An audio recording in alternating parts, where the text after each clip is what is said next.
Señoras y señores, muy buenas tardes tengan todos ustedes.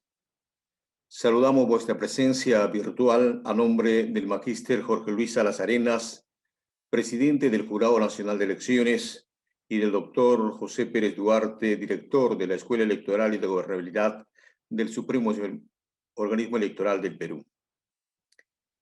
La Escuela Electoral y de Gobernabilidad promueve la creación de espacios de información y debate sobre temas electorales de interés nacional, como es la participación y mejor representación de la ciudadanía en los niveles de gobierno.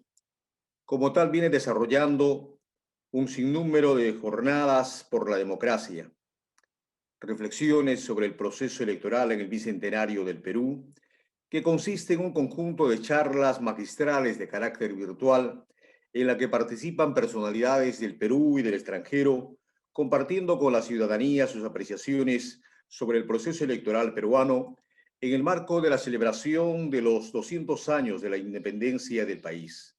Pues el Jurado Nacional de Elecciones el próximo mes de mayo también cumple 90 años de vida institucional al servicio de la democracia.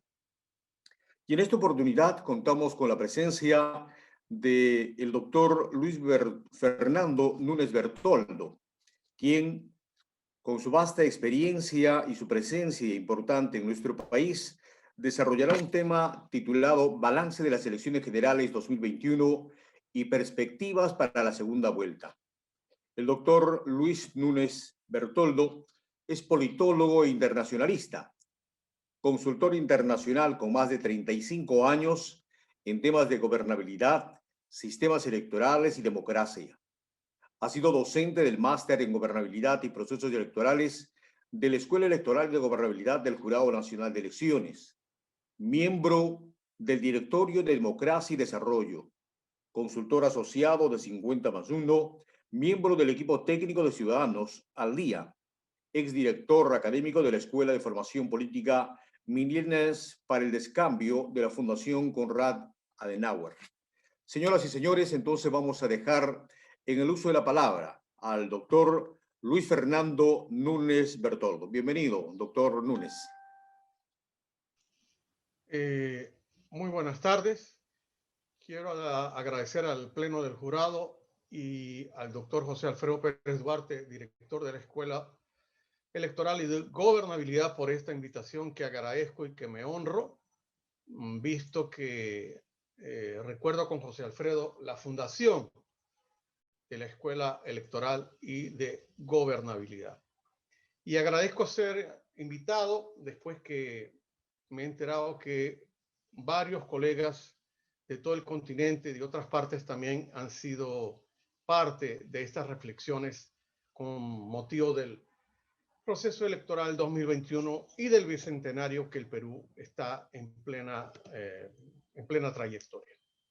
Lo que he preparado son algunas láminas, apenas 3, que tienen los puntos de las ideas que voy a desarrollar con ustedes.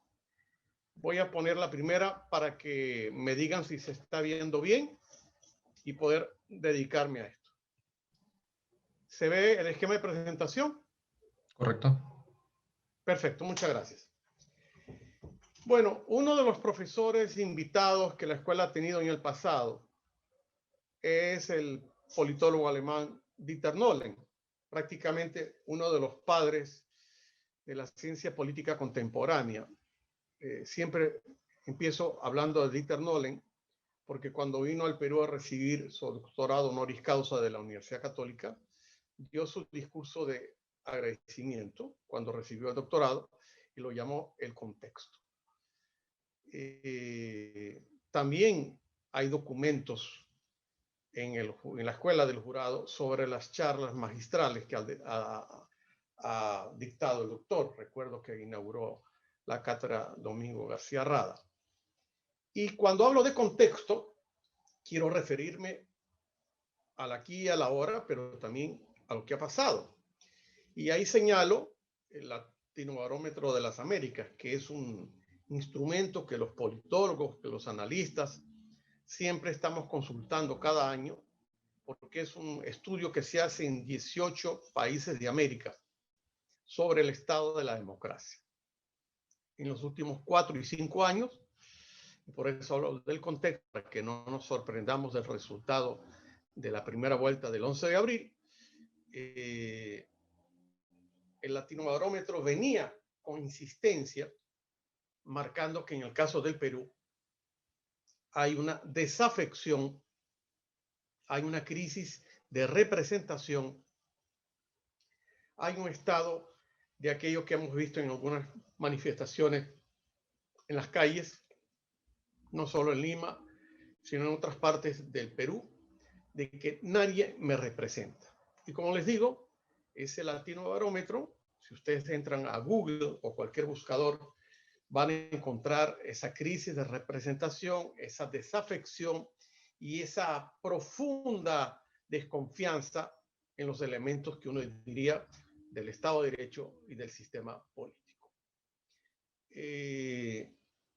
Por eso, cuando los medios de comunicación me entrevistaron la misma noche del domingo 11 de abril y en los días siguientes, me referí al Latinobarómetro de las Américas para decir que los resultados no me sorprendían. El Perú era una especie de excepción frente a la efervescencia política que habíamos tenido en Ecuador, en Bolivia, en Chile mismo, y era como una botella de gaseosa que estaba sin destapar. Destapó y, bueno, saltó todo el líquido, como si lo hubiéramos de alguna manera chocolateado.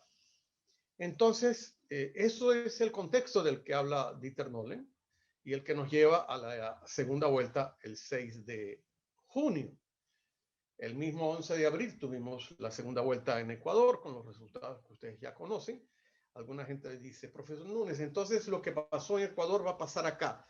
No, no necesariamente. Son, como dice Nolen, contextos y momentos coyunturales distintos. Tenemos una segunda vuelta.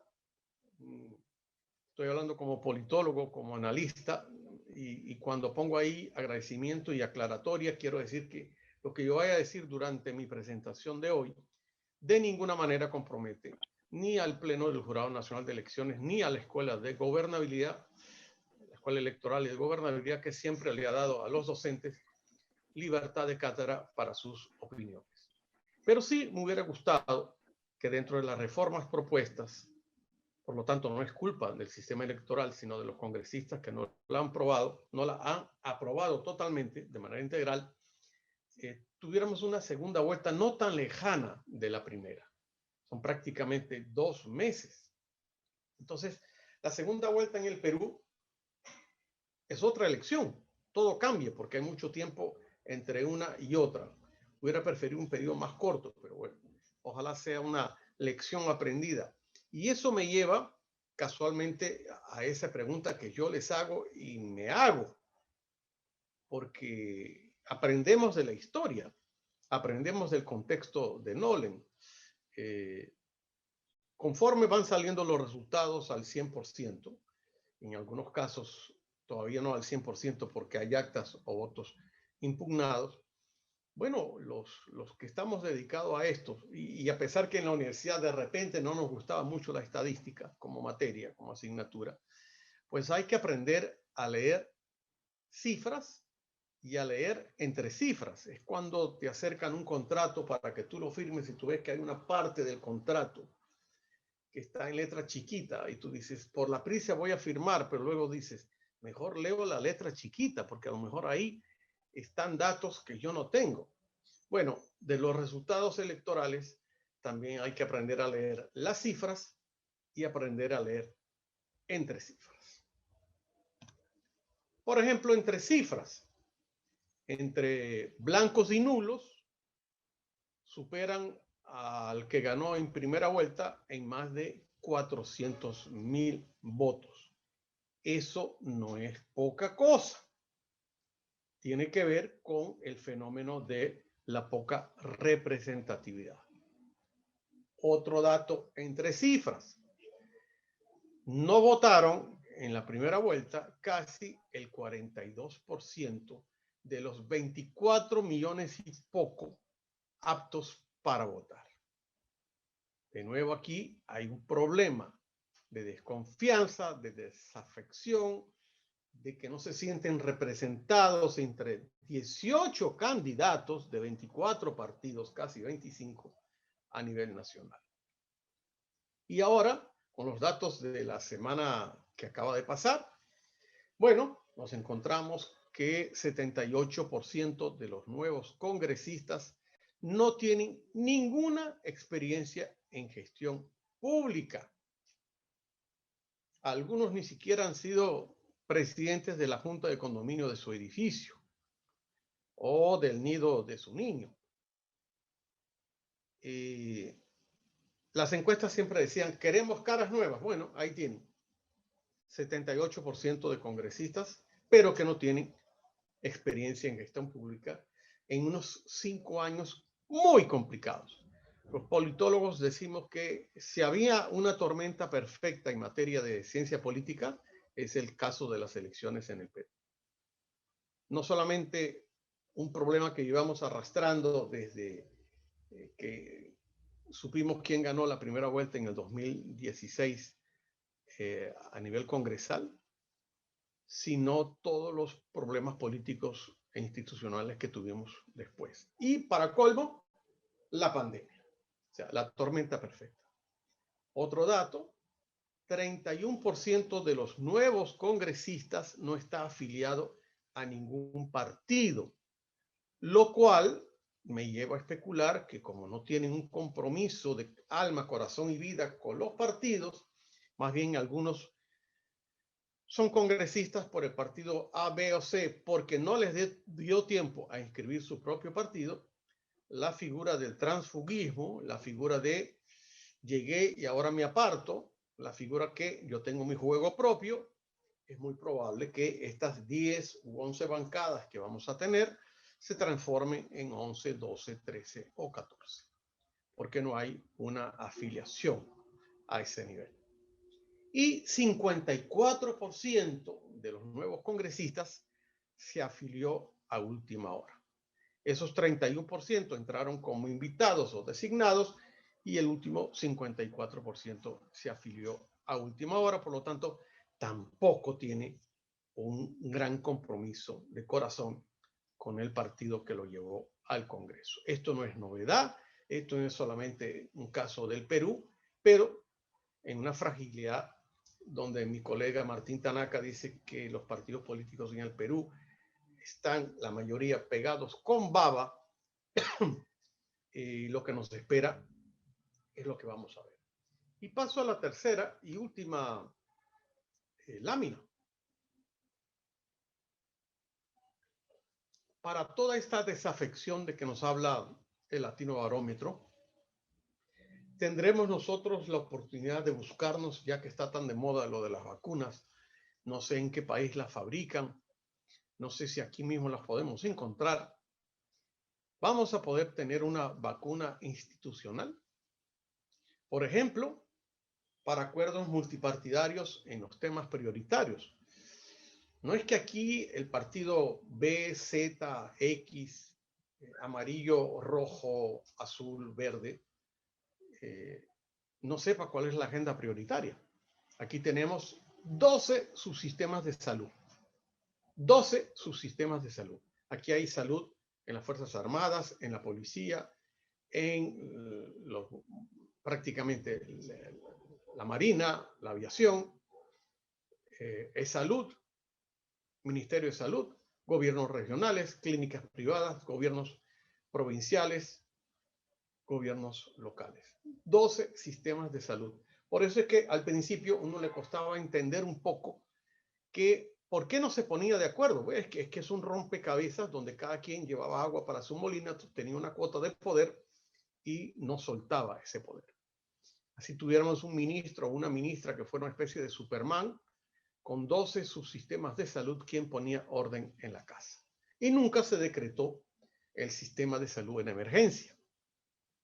Entonces, los temas multipartidarios que van a enfrentar estos congresistas con poca experiencia y no afiliados al corazón de sus partidos, tiene que ver con la salud, tiene que ver con lo que ahora se conoce como la pandemia económica, porque ya el término creció, y tiene que ver con lo que pasa en la pandemia económica, los empleos que se han perdido, la informalidad laboral, 10 años de retroceso en materia de reducción de la pobreza y este pulpo de 1000 cabezas como resultado de los problemas que tenemos en economía derivados de la paralización que el país ha sufrido por la pandemia. Y junto a eso, los enormes problemas que ya se empiezan, así se trate de tapar el sol con un dedo, a evidenciar en un sistema educativo que no estaba en la base, sobre todo primaria y secundaria, para enfrentar el sistema de largo plazo, el sistema a distancia, el sistema digital. Hemos visto los reportajes de niños que tienen que subir 2 y 3 horas a la cima de un cerro para recibir esa educación a distancia, 30% que no la ha recibido nunca, etcétera, etcétera, etcétera. Falencias también en la, pudiéramos llamar la pandemia educativa. Y otro tema que no deja de estar presente todos los días como una espada de Damocles es el tema de la seguridad ciudadana. Sí. Así que esa vacuna institucional nos dará para que los nuevos congresistas entiendan, primero, que la gente les tiene profunda desconfianza por este asunto del Latinobarómetro y por este asunto de que los congresistas no gozan de popularidad aquí ni en la mayoría de los congresos del mundo. Y luego, si estarán a la altura del compromiso. Porque si estos no son los temas de acuerdos multipartidarios y empiezan a inventar que se necesita un nuevo distrito en Lambayeque o en Puno, etcétera, etcétera, sin saber que los que conocemos un poco de hermenéutica parlamentaria, cada vez que se aprueba un nuevo distrito en un departamento del Perú, la gente dice, ¡qué bien, qué bien! ¿Y el costo de eso? ¿Y la normativa que va para ese distrito? ¿Y hacer elecciones en ese distrito? Hay gente preparada, técnicos, para asumir los enormes retos burocráticos que tiene una burocracia, valga la redundancia, a nivel de un gobierno local, porque el papel lo aguanta todo, la democracia de papel, que muchas veces tenemos, lo aguanta todo.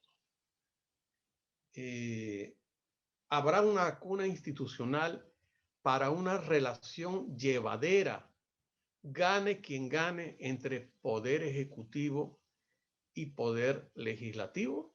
Los que hemos estudiado ciencia política, conocemos un poco del sistema político de un país, siempre estudiamos que habría que buscar un sistema de equilibrios, de contrapesos.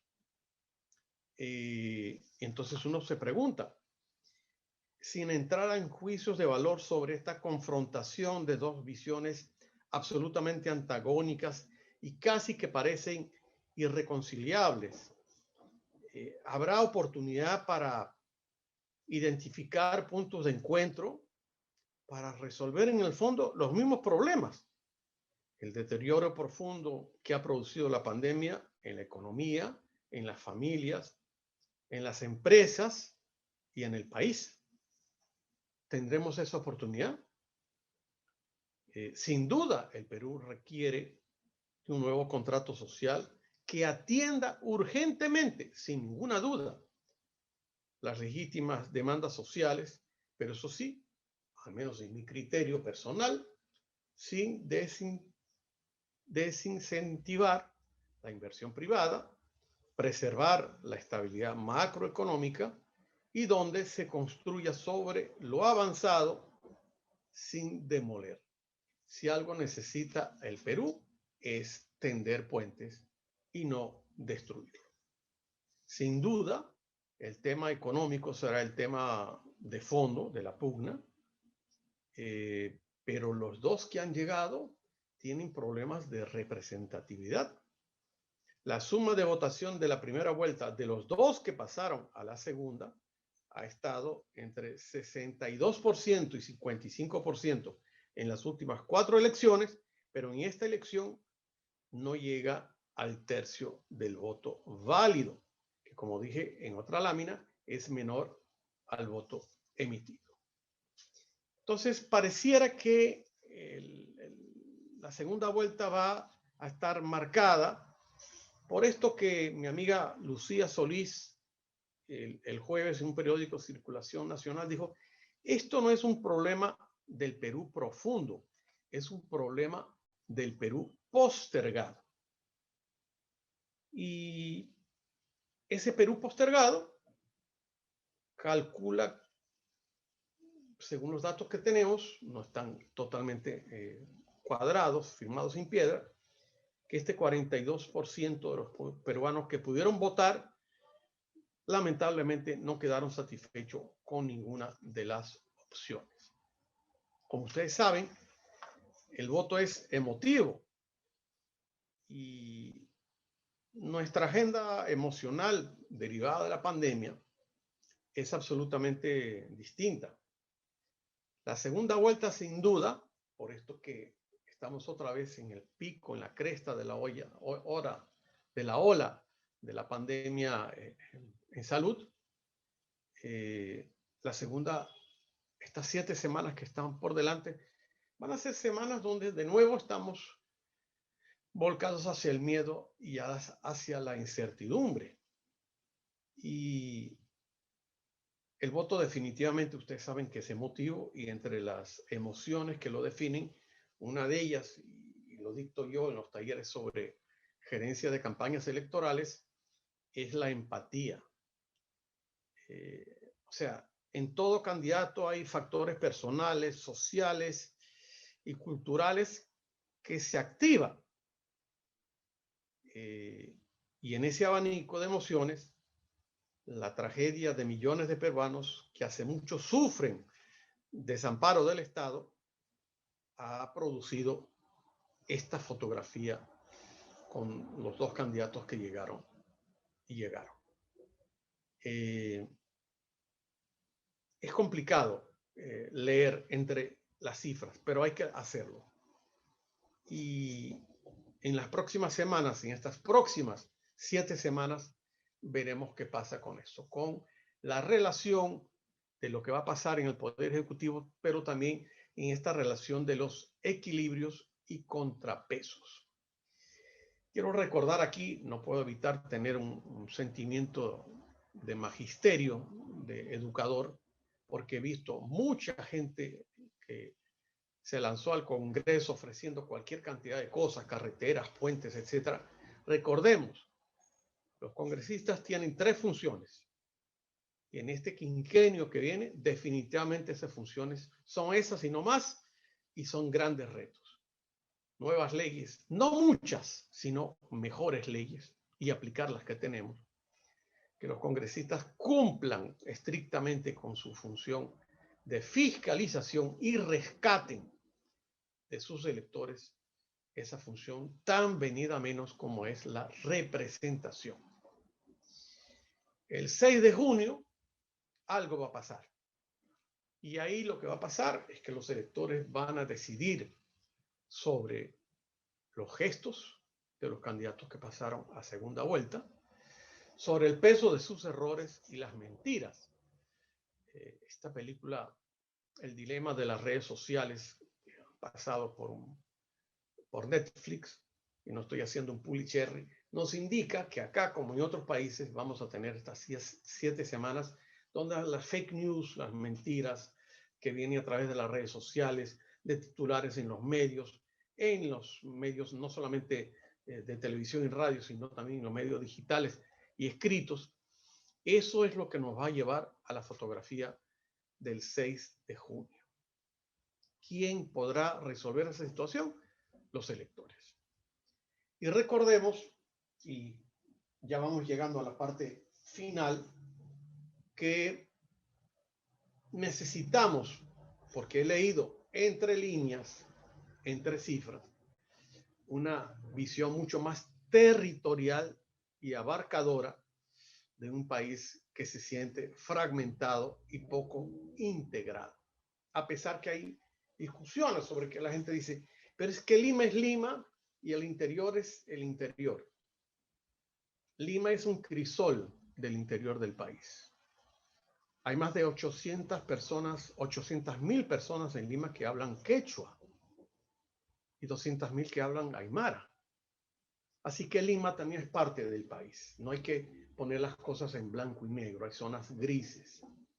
Podremos lograr para el 6 de junio, tanto a nivel del Ejecutivo como del Legislativo, empezar a mirar esa visión territorial, abarcadora, integradora de un país fragmentado, ese país fragmentado que los argentinos han llamado la grieta, y que a partir del 7 de junio, no hay que esperar al 29 de julio, sino el 7 de junio, va a tener que hacerse un gran esfuerzo de este pacto social para tener esta visión.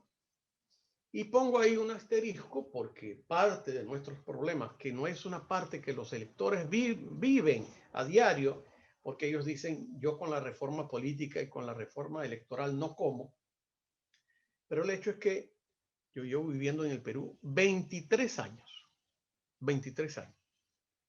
Y después que se aprobó la ley de partidos, hacia el 2003, ya en el 2007 empezamos a estar entre las voces que pedían algunas reformas políticas y electorales. Bueno, estamos en el 2021 y con creces se han aprobado algunas, porque entre otras cosas, y esto lo he conversado mucho con mis colegas politólogos, Fernando Tuesta,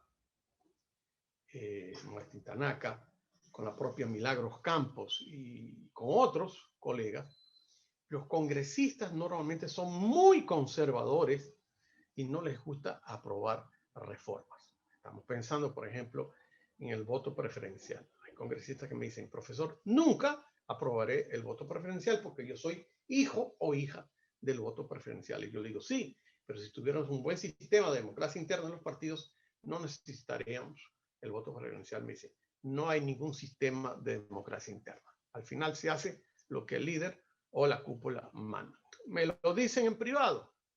No digo quiénes, pero ustedes saben más o menos de qué partidos estamos hablando. Entonces sigue habiendo una reforma política y electoral pendiente que tal vez nos permitiría a futuros procesos mejorar la cancha para todas las partes.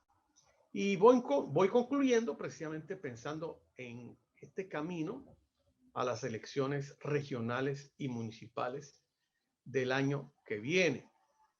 Conversaba ayer con un funcionario de un importante gobierno regional. Me dice, profesor, sí, nos han transferido millones, tanto por canon como por derecho del gobierno regional, pero no tenemos un servicio civil acorde con esas transferencias que no son solamente económicas, sino tienen que ver con los técnicos, porque las realidades regionales son muy complejas y muy mal pagadas a nivel de funcionarios.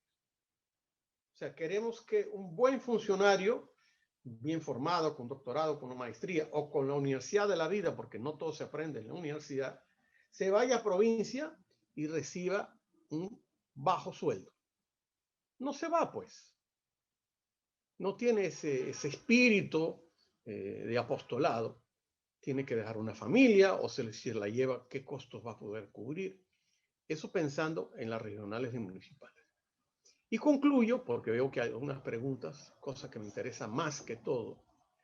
Si camino a las próximas elecciones, las del 6 de junio, pero sobre todo a las del año que viene, podremos encontrar una vacuna contra la pandemia electoral, el estrés, la incertidumbre y el populismo.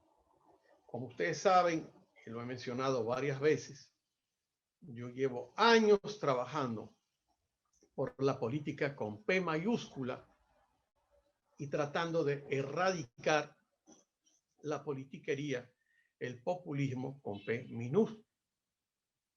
El Perú necesita cambios y necesita reformas responsables, sin cálculos políticos.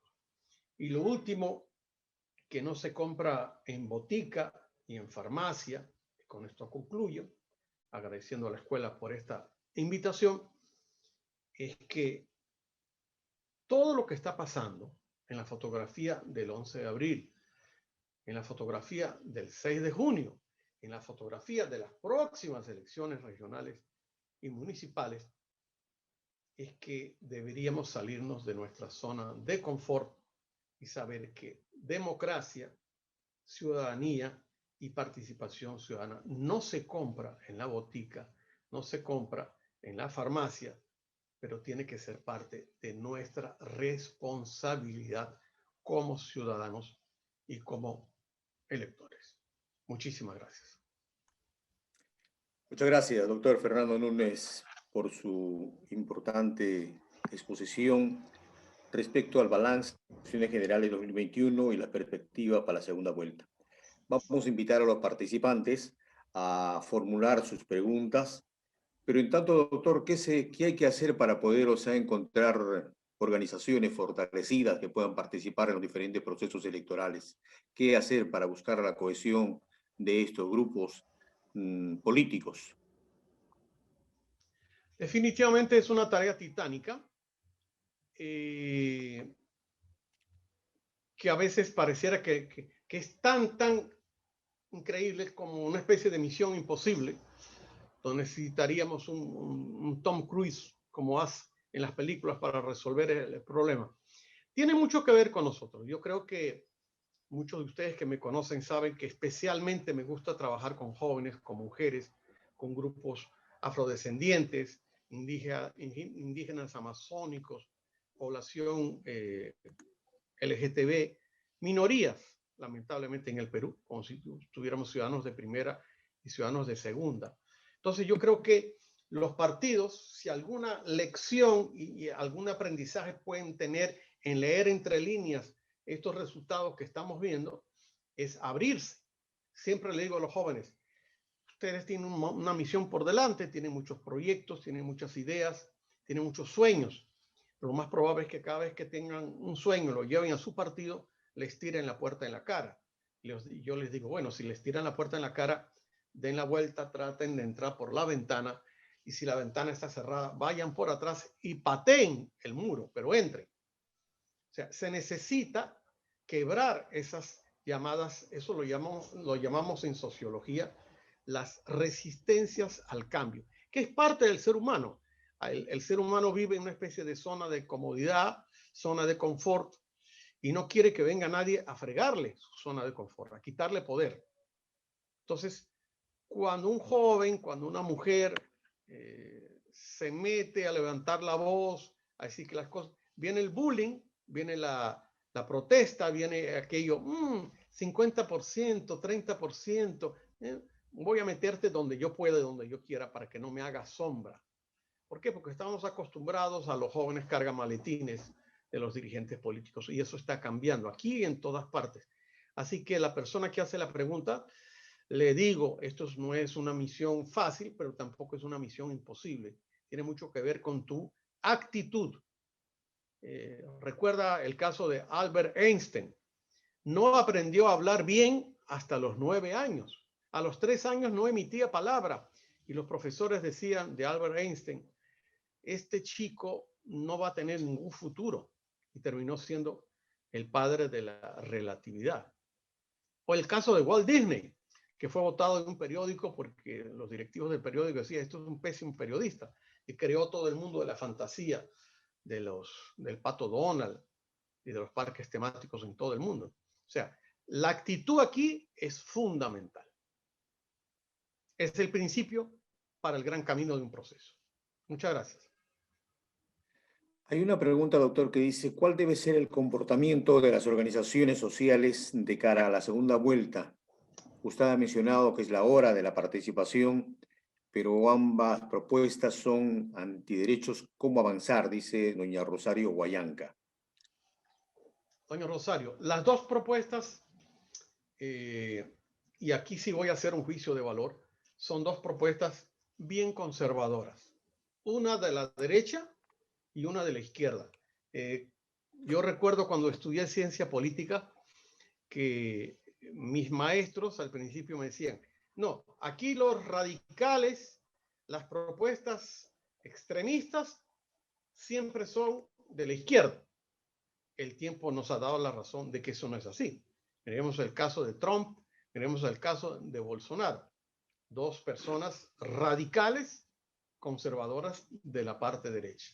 Aquí las noticias no son buenas para las organizaciones porque los dos son apuestas de mucho conservadurismo de una parte y otra, y el trabajo, como siempre, de las luchadoras sociales que muchas veces son anónimas, heroínas anónimas y héroes anónimos en este país, es recordar lo que pasó.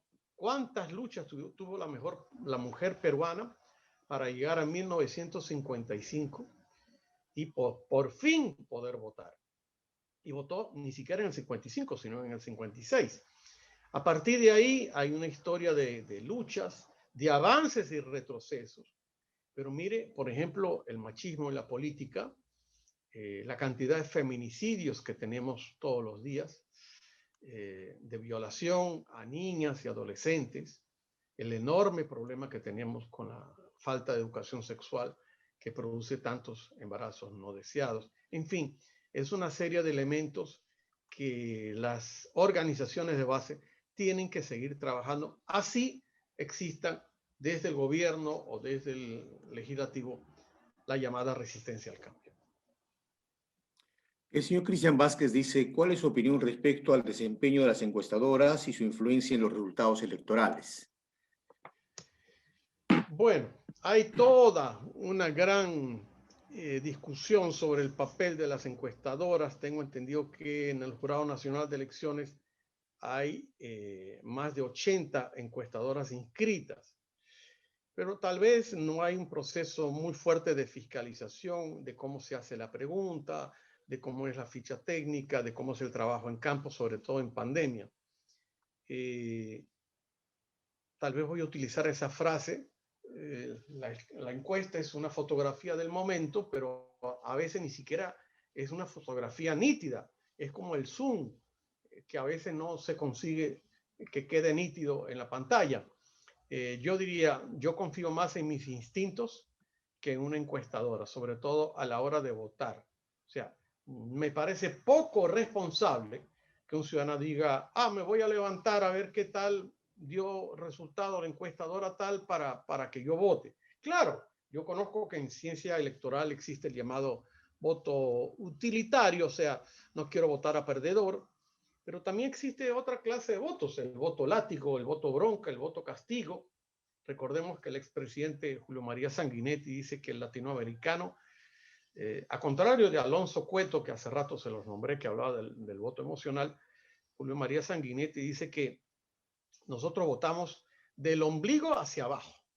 Ustedes sabrán a lo que se refiere Julio María Sanguinetti cuando dice que los latinoamericanos votamos desde el ombligo hacia abajo. ¿Qué partes de nuestro cuerpo están ahí? Donde está, no sé, la rabia contenida.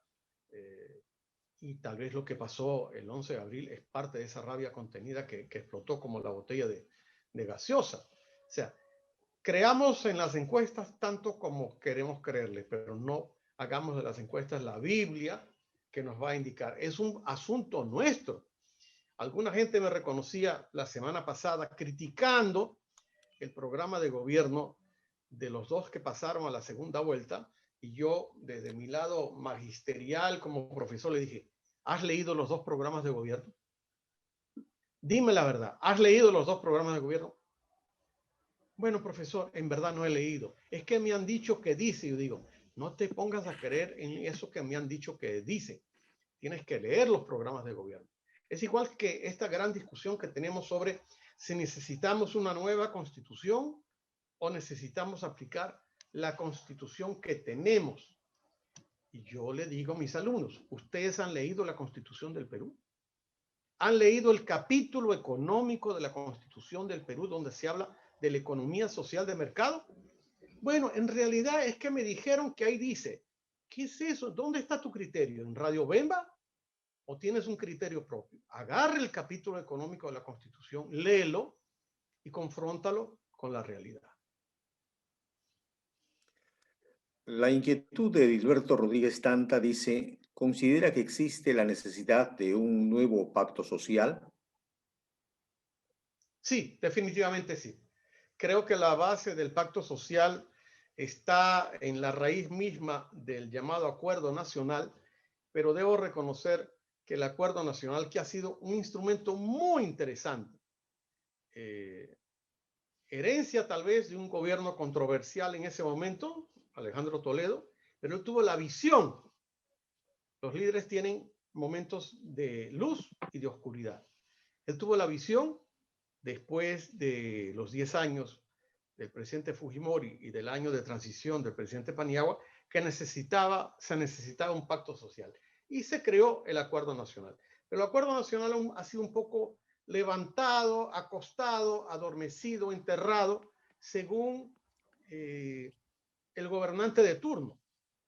Y hoy día está durmiendo en la paz del Señor.